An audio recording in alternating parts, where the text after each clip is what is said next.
இந்தியாவில் நடைபெறுகின்ற இந்த மாநாடு மிகவும் முக்கியம் வாய்ந்த மாநாடாக பார்க்கப்படுகிறது. உலக நாடுகள் பலவற்றிலும் இடம்பெற்றிருக்கின்ற மாநாடு தற்பொழுது இந்தியாவில் நடைபெறுகின்றது. இதில் 50க்கும் மேற்பட்ட நாடுகளைச் சேர்ந்த தலைவர்கள் கலந்து கொண்டிருக்கின்றார்கள்.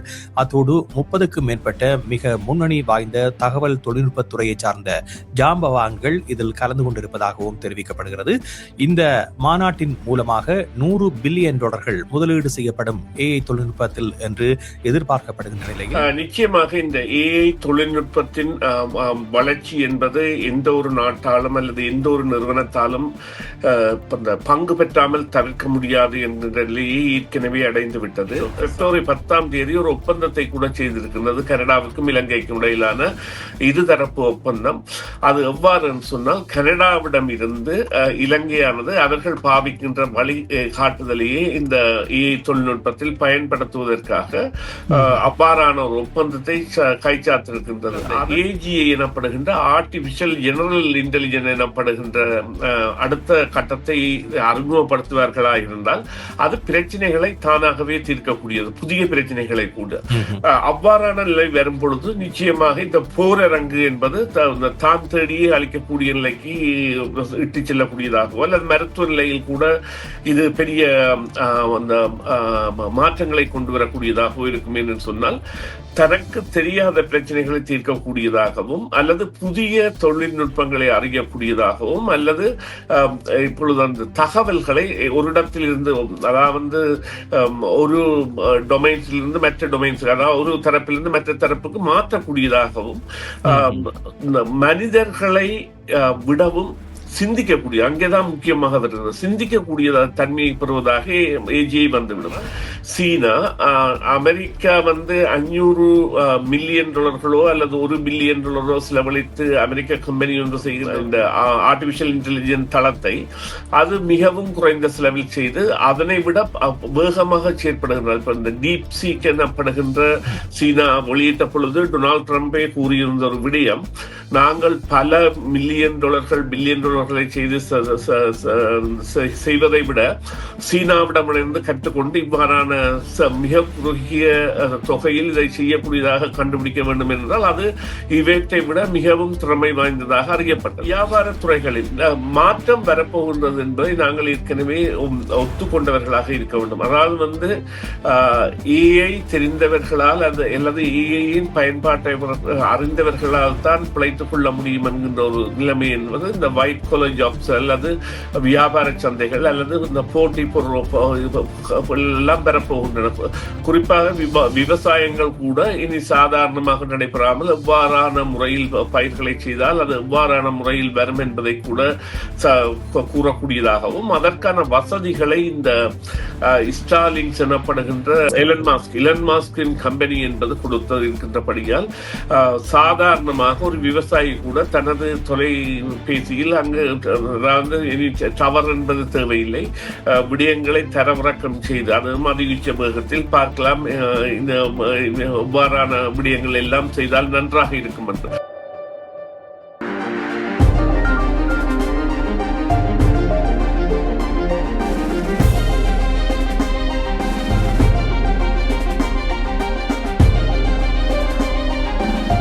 நேர்கள் அனைவரையும் செய்தியின் பின்னணி நிகழ்ச்சியில் சந்திப்பதில் மிக்க மகிழ்ச்சி அடைகின்றோம்.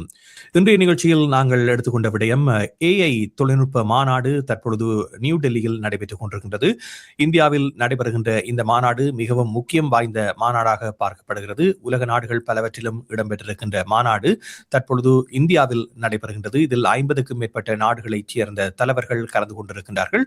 அத்தோடு 30க்கும் மேற்பட்ட மிக முன்னணி வாய்ந்த தகவல் தொழில்நுட்பத்துறையை சார்ந்த ஜாம்பவான்கள் இதில் கலந்து கொண்டிருப்பதாகவும் தெரிவிக்கப்படுகிறது. இந்த மாநாட்டின் மூலமாக $100 பில்லியன் முதலீடு செய்யப்படும் AI தொழில்நுட்பத்தில் என்று எதிர்பார்க்கப்படுகின்ற நிலையில் இது குறித்த விடயங்களை இன்றைய நிகழ்ச்சியில் பகிர்ந்து கொள்ள இருக்கின்றோம். இந்த மாநாடு வருகின்ற 20 வரை நடைபெற இருக்கின்றது. 19 இந்த மாநாட்டில் நரேந்திர மோடி அவர்கள் உரை நிகழ்த்த இருக்கின்றார். அத்தோடு இலங்கை உட்பட பிரான்ஸ், ஜெர்மனி என்று பல முன்னணி நாடுகளுடைய தலைவர்கள் இதில் கலந்து கொண்டிருக்கின்றார்கள். குறிப்பாக அன்ரோகுமார் திசாநாயக்கவும் இந்த மாநாட்டில் கலந்து கொண்டிருப்பது, குறிப்பாக இலங்கையர்கள் என்ற நோக்கில் பார்க்கின்ற பொழுது பிராந்திய முக்கியத்துவம் வாய்ந்த ஒரு நாடாக இருக்கின்ற இலங்கை இதில் கலந்து கொள்வது என்பதும் ஒரு சிறப்பம்சமாக பார்க்கப்படுகிறது. இது தொடர்பான விவரங்களை இன்றைய நிகழ்ச்சியில் நாங்கள் பேச இருக்கின்றோம். இப்பொழுது ஆய்வாளர் சுரேஷ் தர்மா இணைந்திருக்கின்றார். அவரை சந்திக்கின்றோம். வணக்கம் சுரேஷ். வணக்கம் ராம். வணக்கம் நேயர்களே. ஆமாம், தகவல் தொழில்நுட்ப துறையில் ஓபன் ஐயினுடைய சிஇஓ உட்பட சுந்தர் பிச்சை என்று பல தொழில்நுட்ப ஜாம்பவான்கள் இதில் கலந்து கொண்டிருக்கின்றார்கள். 100 பில்லியன் என்கின்ற பொழுது ஏஐ தொழில்நுட்பம் என்பது உலகில் இன்று எந்த அளவுக்கு தேவையான ஒரு விடயம் என்பதனை அறியக்கூடியதாக இருக்கின்றது. குறிப்பாக உலக நாடுகள் பலவற்றிலும் மேற்குலக நாடுகளில் இடம்பெறுகின்ற மாநாடு என்பது தற்பொழுது இந்தியா நோக்கி நகர்ந்து டெல்லியில் இந்த மாநாடு நடைபெறுவது என்பது குறிப்பாக ஆசிய நாடுகளை பொறுத்தவரையில் எவ்வளவு ஒரு வரவேற்கத்தக்க விடயமாக இது இருக்கும் என்று நினைக்கின்றீர்கள்? இதன் மூலமாக என்ன விடயங்களை எட்ட நினைக்கின்றார்கள்? நிச்சயமாக இந்த ஏஐ தொழில்நுட்பத்தின் வளர்ச்சி என்பது எந்த ஒரு நாட்டாலும் அல்லது எந்த ஒரு நிறுவனத்தாலும் இந்த பங்கு பெற்றாமல் தவிர்க்க முடியாது என்ற நிலையை ஏற்கனவே அடைந்து விட்டது. சாதாரண மனித வாழ்க்கையில் கூட நாங்கள் அதன் பிரயோகத்தை தற்பொழுது மிகவும் அதாவது மிகவும் ஆரோக்கியமாக கூட உணர்ந்து கொண்டிருக்கின்றோம். குறிப்பாக நீங்கள் பார்ப்பீர்களானால் பல உங்களுக்கு வருகின்ற பதில்கள் விமான பதிவு நிலையங்களாக இருக்கட்டும், விமான நிறுவனங்களாக இருக்கட்டும், அல்லது ஏஆர்பிஎன்பி அல்லது Booking.com போன்ற இந்த ஹோட்டல்கள் மற்றும் கார்களை பதிவு செய்கின்ற நிறுவனங்களாக இருக்கட்டும், அல்லது இந்த அமேசான், வால்மார்ட் போன்ற நிறுவனங்களாக இருக்கட்டும், அவற்றிடம் இருந்து வருகின்ற பதில்கள் கூட அந்த ஏஐ தீர்மானிக்கக்கூடிய அளவிற்கு ஒரு ரிஃபண்ட் கொடுக்க வேண்டுமானால், ஒரு மீள் கொடுக்க வேண்டுமானால் ஒரு குறிப்பிட்ட தொகைக்கு அதை முடிவு செய்கின்றதாகவும் அதற்குரிய பதில்களை ஆரம்ப பதில்களை வழங்குவதற்காகவும் இந்த ஏஐ தொழில்நுட்பம் என்பது சாதாரண வாழ்க்கையில் பயன்படுத்தப்படுகின்ற நிலைக்கு கூட வந்துவிட்டது. அதேவேளை இந்த மருத்துவத்துறை மற்றும் விஞ்ஞானத்துறை போன்றவற்றில் அதன் வளர்ச்சி என்பது அலாதி என்பதை விட தற்போது இந்த தொழில் நிறுவனங்கள் அல்லது ஏனைய நிறுவனங்கள் கூட தங்களுடைய தரவுகளை அதற்கு வழங்கி அதன் மூலம் பெறக்கூடிய ஆரோக்கியமான விடயங்களை பகிர்வதைத்தான் தற்பொழுது அந்த தொழில் நிறுவனங்கள் சார்ந்த வகையில் அது எடுத்துச் செல்கின்றது. இது மிகவும் ஒரு வளர்ச்சி அடைந்து கொண்டு வருகின்றது. இதனை இப்பொழுது இந்த மைக்ரோசாப்ட் நிறுவனத்தின் தலைமை அதிகாரி அண்மையில் குறிப்பிட்டிருந்தார். 18 மாதங்களில் பல இந்த ஒயிட் காலர் ஜாப்ஸ் எனப்படுகின்ற பல அலுவலக வேலைகளை எல்லாம் இது குறைத்து விடும் அல்லது மறைத்து விடும் என்கின்ற அளவிற்கு சென்று வருகின்றது. இந்த நிலையில் இப்பொழுது இந்த நாடுகளின் அவசரம் என்பது ஏற்கனவே உணரப்பட்டு விட்டது.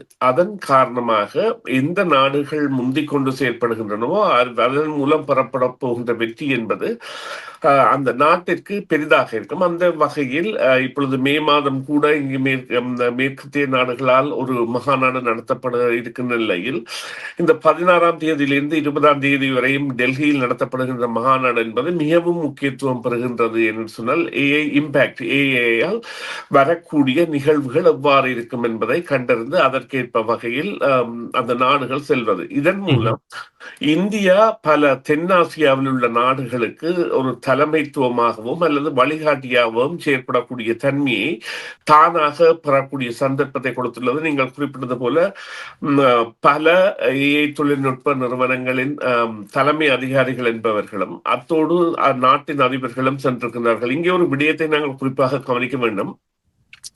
கனடா கூட சுமார் 20 பில்லியன் டாலர்களை இதற்காக ஒதுக்கி இருக்கின்றது இந்த வரவு செலவு திட்டத்தில் தங்களுடைய கொள்கைகளை வகுப்பதற்காக. எனவே இது முக்கியத்துவம் வாய்ந்த நிலையை எட்டிச் செல்கின்றது என்பதை காட்டியிருக்கின்றது. அதிலும் இலங்கை என்பது அடுத்த 5 வருடங்களுக்கு தங்களது பொருளாதாரத்தை 5 மடங்காக உயர்த்துவதற்கு இங்கே மிகவும் கவனிக்க வேண்டிய விடயம் 5 வருடங்களுக்கு 5 வருடம் அந்த 5 folds என்றால் 500 வீதமாக ஆக்குவதற்கு தங்களுடைய வளரை பயன்படுத்தி வருகின்றது. அதற்காக கனடாவுடன் பிப்ரவரி 10ஆம் தேதி ஒரு ஒப்பந்தத்தை கூட செய்திருக்கின்றது. கனடாவுக்கும் இலங்கைக்கும் இடையிலான இருதரப்பு ஒப்பந்தம். அது எவ்வாறு சொன்னால் கனடாவிடம் இருந்து இலங்கையானது அவர்கள் பாவிக்கின்ற வழி காட்டுதலையே இந்த ஏஐ தொழில்நுட்பத்தில் பயன்படுத்துவதற்காக அவ்வாறான ஒரு ஒப்பந்தத்தை கைச்சாத்திருக்கின்றது. அதன் பிறகு நாங்கள் இப்பொழுது பார்ப்போமாக இருந்தால் இந்த அனுர குமர திசாநாயக்கா கூட பங்கு பெற்றுவது என்பது அவர்களது இலக்கை அவர்கள் முக்கியமாக கருதுகின்றார்கள் என்பதையும் அதற்காக ஒரு அமைச்சை கூட அங்கே உருவாக்கி வைத்திருக்கின்றார்கள் என்பது ஒரு சிறிய உதாரணமாக நாங்கள் எடுக்கலாம். சரி. இவ்வாறுதான் மற்ற நாடுகளும் செயற்படுகின்றன. இந்த இவர்கள் இப்பொழுது கனடாவும் இலங்கையும் செய்ய போகின்ற இந்த தொழில்நுட்ப மாற்றம் என்னவென்றால் பயிற்றுவி ட்ரெயின் த ட்ரெயினர் என்று ஆங்கிலத்தில் கூறுவார்கள். அந்த முறையில் அவர்களுக்குரிய வழிகாட்டுதலை வழங்குதல் என்பதாகும். உலக நாடுகள் மத்தியில் பார்க்கின்ற பொழுது இப்பொழுது போர் முகம் சூழ்ந்திருக்கின்ற நிலையில் தொடர்ந்து சமாதான பேச்சுவார்த்தைகளில் ஈடுபட வேண்டும் என்ற முனைப்பு மேற்கொள்ளப்பட்டாலும் இன்றைய கால போர் வழிமுறை என்பது ஒரு வித்தியாசமான போர் முனையாக இருக்கும் என்று எதிர்பார்க்கப்படுகிறது. நாங்களும் நமது நிகழ்ச்சிகளில் பல தடவைகள் இது AI தொழில்நுட்பம் சார்ந்த போர் முறையாகத்தான் அவ்வாறு போர் ஏற்பட்டால் இருக்கும் என்பதனை கூறியிருக்கின்றோம். இந்த நிலையில் உலக நாடுகள் 50 நாடுகளுடைய தலைவர்கள் இப்பொழுது இந்தியாவில் சந்தித்திருப்பது என்பது இவ்வாறான போர் முனைகளுக்கும் இந்த AI தொழில்நுட்பத்தை பயன்படுத்தக்கூடிய ஒரு வழியை திறக்கப் போகிறது. இதனை எவ்வாறு கையாளப் போகிறார்கள்? இந்த ஒற்றுமை நிலை என்பது இந்த மாநாட்டில் கலந்து கொள்வது போன்ற ஒரு நிலையில் நாடுகள் இருக்கின்றது என்பதை எடுத்து காட்டுகின்றதா, அல்லது நாடுகளுக்கு இடையிலான முரண் நிலை என்பது இந்த மாநாட்டில் வெளிவரக்கூடிய வாய்ப்புகள் இருக்கின்றனவா? எவ்வாறு இந்த மாநாட்டை அவைகள் ஆக்கப்பூர்வமாக பயன்படுத்த இருக்கின்றன?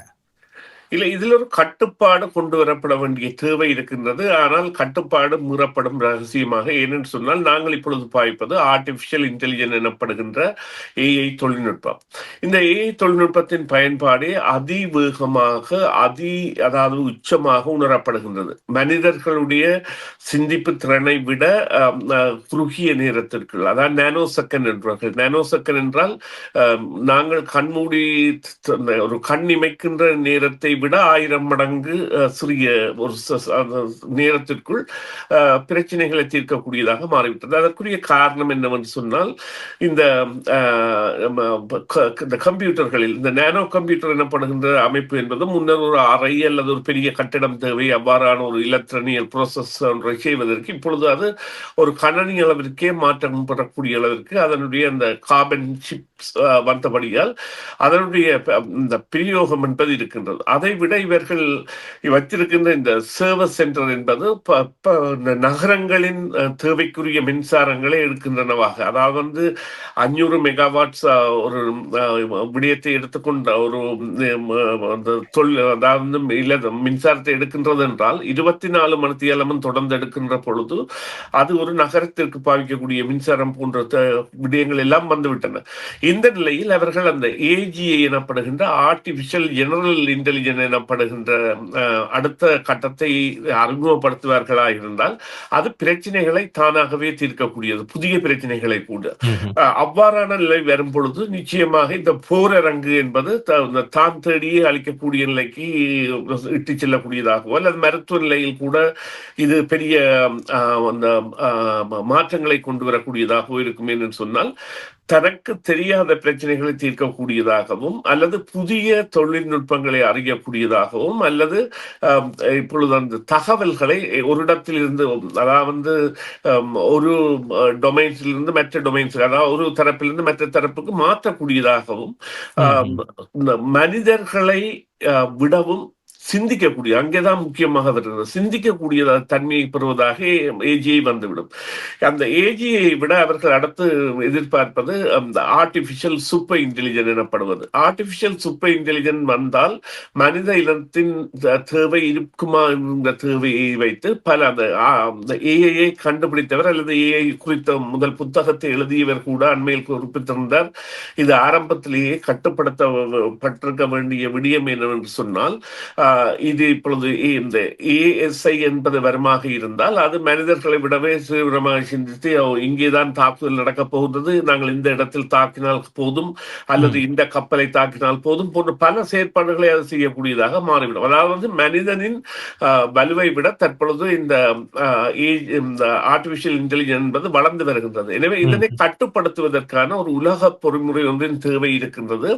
அந்த தேவை மீறப்படும். இப்பொழுது நீங்கள் குறிப்பாக பார்ப்பீர்களானால் என்னவென்றால் சீனா அமெரிக்கா வந்து $500 மில்லியன் அல்லது $1 பில்லியன் செலவழித்து அமெரிக்க கம்பெனி ஒன்று செய்கிற இந்த ஆர்டிபிஷியல் இன்டெலிஜென்ஸ் தளத்தை அது மிகவும் குறைந்த செலவில் செய்து அதனை விட வேகமாக செயற்படுகின்றது. இப்ப இந்த டீப் சீக் எனப்படுகின்ற சீனா வெளியிட்ட பொழுது டொனால்ட் ட்ரம்பே கூறியிருந்த ஒரு விடயம், நாங்கள் பல மில்லியன் டாலர்கள் பில்லியன் டாலர்களை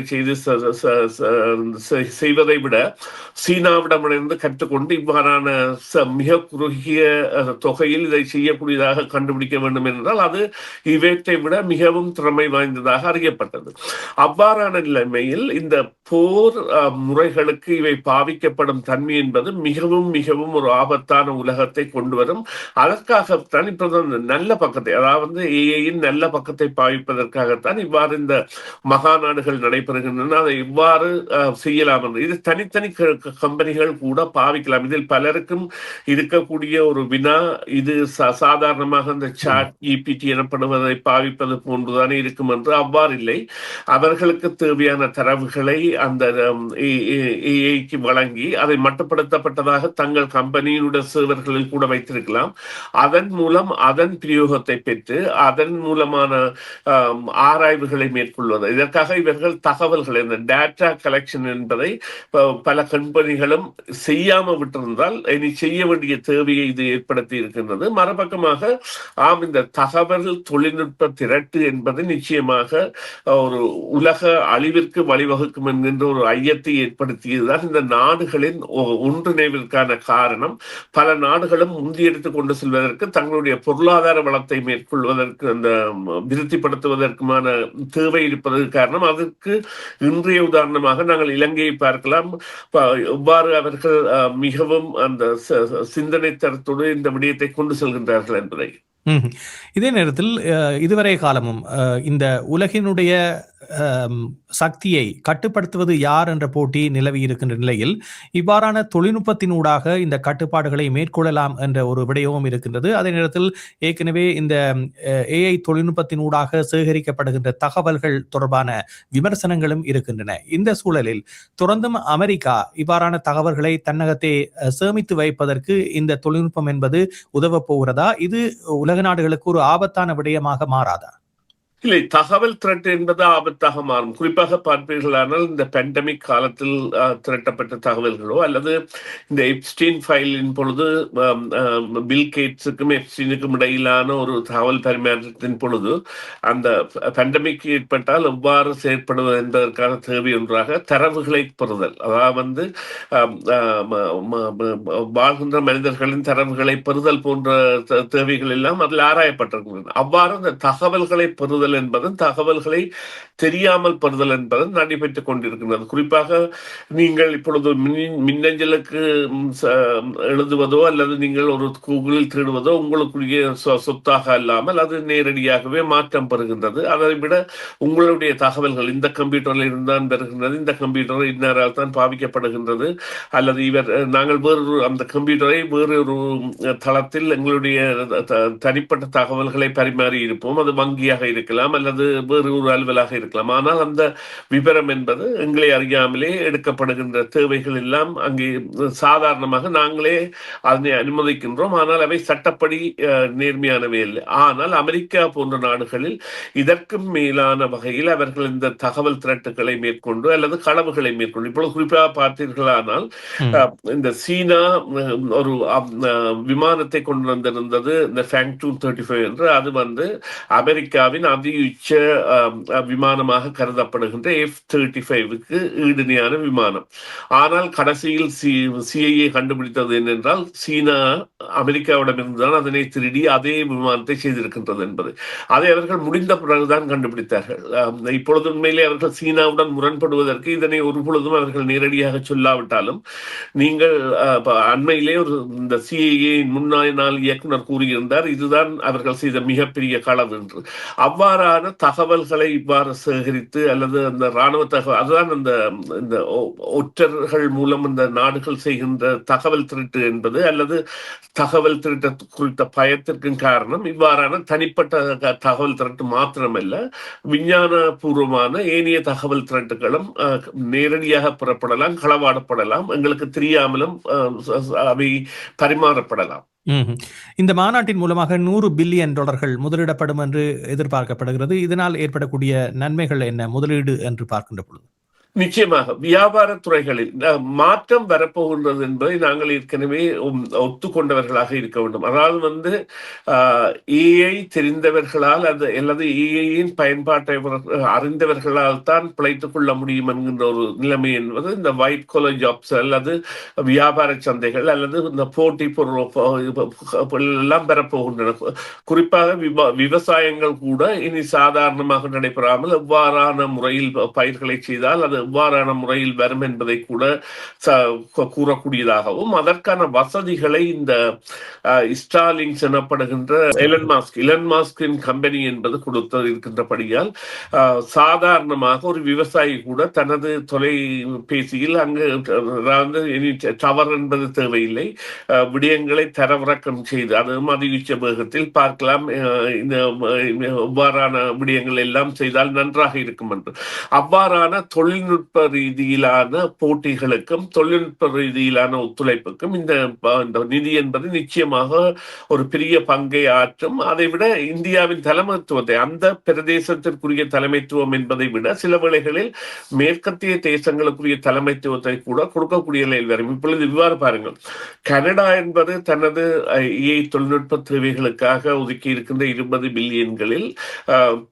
அவர்களுக்கு தேவையாக இருக்கின்ற விடயம் என்னவென்று சொன்னால் தேர்ந்த அனுபவம் உள்ள தொழில்துறையாளர்கள் தொழில்நுட்பம் சார்ந்ததாக.